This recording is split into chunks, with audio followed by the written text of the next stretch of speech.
आज भारत की हुकूमत ने ये दावा किया है कि उन्होंने एक मोहम्मद अशरफ अली नामी शख्स को गिरफ़्तार किया है, जो कि ओरिजिनली पाकिस्तानी है। आईएसआई का एजेंट गिरफ्तार कर लिया है और ये दिल्ली जो उनके दारुल हुकूमत है वहां पे हमला करना चाहता था।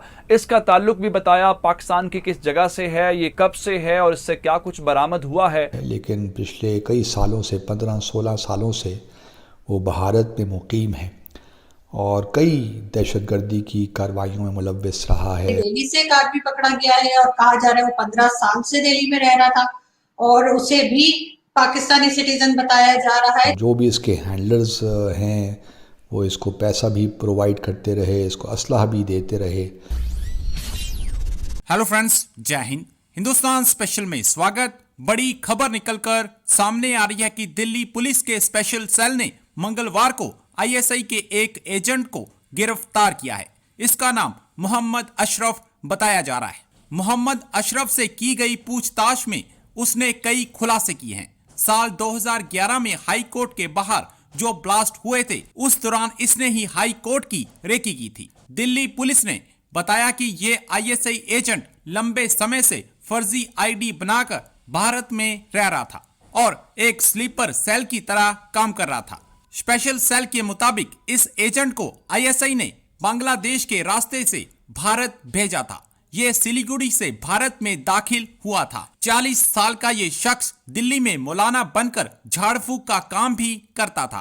पाकिस्तानी मीडिया इस आईएसआई एजेंट के गिरफ्तार हो जाने से बहुत दुखी दिखाई दे रहा है और उसने आंसू बहाने शुरू कर दिए हैं। आज भारत की हुकूमत ने ये दावा किया है कि उन्होंने एक मोहम्मद अशरफ अली नामी शख्स को गिरफ़्तार किया है, जो कि ओरिजिनली पाकिस्तानी है, लेकिन पिछले कई सालों से 15-16 सालों से वो भारत में मुकीम है और कई दहशतगर्दी की कार्रवाइयों में मुलव्विस रहा है, बशमूल मकबूजा जम्मू और कश्मीर के।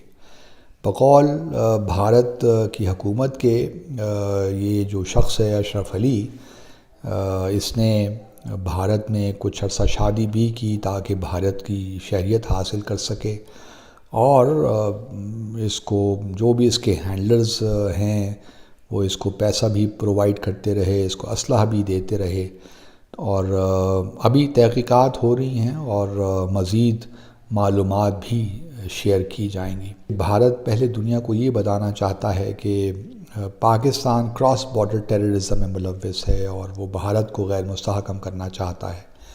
बल्कि मैं कल परसों देख रहा था, जो फॉरेन मिनिस्टर हैं भारत के जयशंकर, वो तो यहाँ तक कह रहे थे कि जी पाकिस्तान कोई नॉर्मल कंट्री नहीं है और ख़ित्ते में जितने भी ममालिक हैं सब भारत पाकिस्तान की वजह से परेशान हैं कि क्योंकि पाकिस्तान दहशतगर्दी को अपनी पॉलिसी के इंस्ट्रूमेंट के तौर पे इस्तेमाल करता है। अब क्या बंदा कहे ऐसे मामलात में, लेकिन ये भारत का नैरेटिव है और उनके नुक्ता नज़र से बिल्कुल इट मेक सेंस। तो एक तो ये कि जी ये बताया जाए कि ये पाकिस्तानी शहरी जो बकौल उनके नरवाल से है और वो कई सालों से भारत में दहशतगर्दी की कार्रवाइयों में मुलव्विस है। दूसरा नैरेटिव जो है, इसी नैरेटिव का अगला जो हिस्सा है वो ये है कि मकबूजा जम्मू और कश्मीर में ये असल में दहशतगर्दी ही है और इसको पाकिस्तान ही प्रोमोट कर रहा है। ख़ास तौर पे 9/11 के बाद तो हमने देखा कि ये भारत ने इस पे भरपूर ज़ोर लगा के नैरेटिव बिल्ड करने की कोशिश की और सच्ची बात तो ये है कि किसी हद तक कामयाबी भी हुई। हुआ ये है कि आज इन्होंने एक शख्स को गिरफ्तार किया। जाहिरन दाढ़ी वाला शख्स है, छोटी छोटी उसकी दाढ़ी है। कहा यह गया कि हमने आईएसआई का एजेंट गिरफ्तार कर लिया है और ये दिल्ली जो उनके दारुल हुकूमत है वहां पे हमला करना चाहता था। इसका ताल्लुक भी बताया पाकिस्तान की किस जगह से है, ये कब से है और इससे क्या कुछ बरामद हुआ है। पाकिस्तान से ताल्लुक रखने वाला जो शख्स है ये दिल्ली जो दारुल हुकूमत है वहां पे कोई बहुत बड़ी कार्रवाई करना चाहता था, लेकिन पुलिस ने बरवक्त कार्रवाई करके उनको टिप मिली कि ये कोई ग्रुप है। तो AK-47 राइफल बरामद की है, हैंड ग्रेनेड बरामद किए हैं और बहुत ज्यादा जो दीगर बारूदी मवाद है वो भी बरामद किया। दिल्ली से भी एक आदमी पकड़ा गया है जो 15 साल से दिल्ली में रह रहा था और उसको भी टेररिस्ट बताया जा रहा है, उसको भी पाकिस्तानी सिटीजन बताया जा रहा है। तो ये चीजें किस तरफ इशारा कर रही हैं आपके ख्याल से? देखिए, पहली बात है कि पाकिस्तान तालिबान कोशिश जरूर करेगा कि अगर अफगानिस्तान का तालिबान गवर्नमेंट बना सकता है, एक पूरी कंट्री को कंट्रोल कर सकता है, तो मैं क्यों नहीं कर सकता। सो उनको एक तरीके से मोटिवेशन जरूर मिलती होगी कि चलिए जी, कहीं तो तालिबान, क्योंकि हमारा नाम सेम है, तो तालिबान अपने आप में ऊपर आ रहा है और सक्सेसफुल हो रहा है।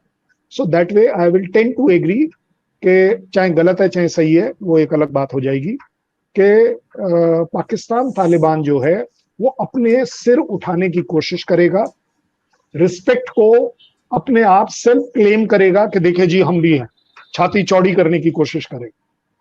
Now coming to the part के India, coming to the part POK oblique whatever JNK, आप हमें बोलते रहे, हम आपको बोलते रहे, वो एक अलग बात है, बट बेसिकली JNK की बात अगर करें, मुझे बताइए क्या पाकिस्तान चाहेगा कि ये जितने टेररिस्ट वापस आ रहे हैं तालिबान के अफगानिस्तान से, वो इस्लामाबाद में रखना चाहेगा, कराची में रखना चाहेगा, कहां रखना चाहेगा? है कोई जगह? क्योंकि ये जहां भी रहेंगे, ये चाहे कहीं के भी हो, हम कहते हैं कि वो पाकिस्तान के ही हैं, पाकिस्तान बोलता है नहीं वो तालिबान वाले हैं वगैरह वगैरह, लेकिन कहीं ना कहीं आकर रहना तो पड़ेगा ही नहीं। अब जब वापस आ रहे हैं पाकिस्तान में, जहां रहेगा ये, क्योंकि वर्ड अपने आप में हम इनको टेररिस्ट बोलते हैं, लड़ाके बोलते हैं, जो मर्जी आए हम बोल, लेकिन इनमें होगी लड़ने की, और क्योंकि इनके अंदर आदत हुई एक लड़ने की, ये जहां भी बैठेंगे चैन से नहीं बैठेंगे, ये भी आपको मानना पड़ेगा। ये कहीं ना कहीं किसी ना किसी तरह की दादागिरी करेंगे, खुराफात करेंगे, मार पिटाई करेंगे, कत्लेआम कर देंगे, जो भी कर देंगे। सो पाकिस्तान कभी नहीं चाहेगा कि ये लोग कराची में आके रहें या इस्लामाबाद में रहें। ये मैं पाकिस्तान की तरफ से कह सकता हूँ, बड़ी सेंसिबल बात होगी ये, बाय द वे। सो कहां भेजा जाए कि इन्हें इमीडिएटली मोटिवेट किया जाए कि चलिए जी, आपने JNK को भी जिहाद दिलाना वहां पर। सो एक काम करते हैं, सबसे पहले इनको POK ले जाते हैं या भिजवा देते हैं। That is why you found के वो एक मोटरसाइकिल रैली सी हुई थी वगैरह वगैरह, जिसमें काफी सारे लोग POK में जाते हुए दिखाई। अब POK में भी अगर आ गए तो ये POK में एक प्रॉब्लम क्रिएट ना करें पाकिस्तान के लिए, ये भी अगेन इंपॉर्टेंट है। तो क्या किया जाए कि इन्हें मोटिवेट किया जाए कि ये इंडियन वाली साइड चले, क्योंकि इसके अलावा और कोई चारा नहीं है। अब आगे ये बात आपने बोला कि ये इंसिडेंसेस में इजाफा हुआ है, वो इजाफा इसलिए होगा क्योंकि POK से अगर आपने इंडियन साइड में इन्फिल्ट्रेट करना है तो अब आपके पास टोटल मिलाकर 15 नवंबर तक का टाइम है। क्यों? क्योंकि उसके बाद बर्फबारी इतनी ज्यादा हो जाती है कि सारे पासेस बंद हो जाते हैं वगैरह। सो उस वजह से आपका मूवमेंट नहीं हो पाएगा।